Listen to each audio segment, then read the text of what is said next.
Je venais à peine d'entrer dans le placard quand mon fils m'a enfermée à l'intérieur. J'ai crié à l'aide, mais il était déjà parti. Le fait de penser que la porte d'entrée était encore ouverte m'a plongée dans la panique. Je me suis mise à frapper contre la porte, essayant de l'ouvrir avec des outils, mais rien n'a fonctionné. Puis, j'ai entendu un verre se briser à l'extérieur. Mon fils était dans le salon, tenant calmement un jus à la main et regardant Thomas, ignorant totalement mes cris. Le son de la télévision m'a enfin permis de respirer un peu. Je me suis dit que tout irait bien une fois que mon mari rentrerait à la maison. Mais soudain, un coup de vent a claqué la porte d'entrée.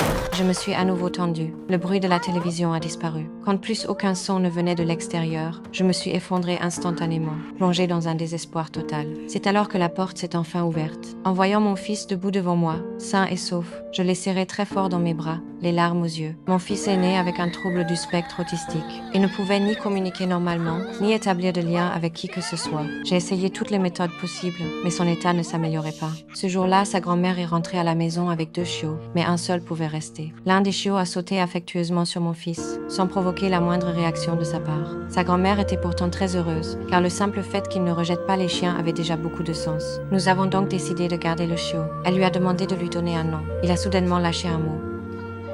L'arrivée de Thomas m'a rempli de joie. J'ai placé en lui mon dernier espoir. Cette nuit-là, mon fils a traîné sa couverture jusqu'en bas, l'a étalée dans la niche.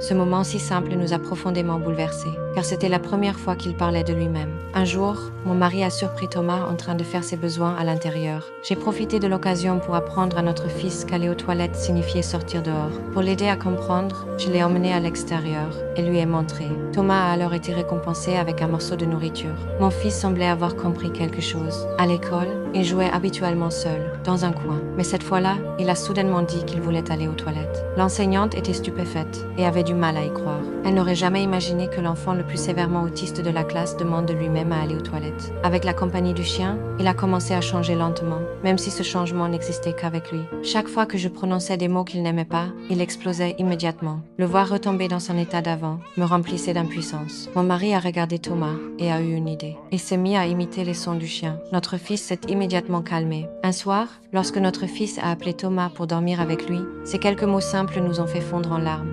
Night, Dad. Good night, Kyle. Night, Mom. Depuis sa naissance, il ne nous avait jamais appelés maman ou papa. À cet instant, tout l'amour que nous lui avions donné a enfin reçu une réponse. Très vite, le moment de retourner à l'école est arrivé. Mais après les vacances, notre fils a refusé d'y aller et a de nouveau levé la main pour frapper. Je l'ai serré contre moi et mon mari est entré dans le salon, imitant encore une fois la voix du chien pour tenter de le calmer. Mais il s'est débattu et a violemment donné un coup de pied à Thomas. Je me suis complètement effondrée. Des années d'émotions refoulées ont explosé d'un seul coup. C'était la première fois que je perdais patience avec mon fils.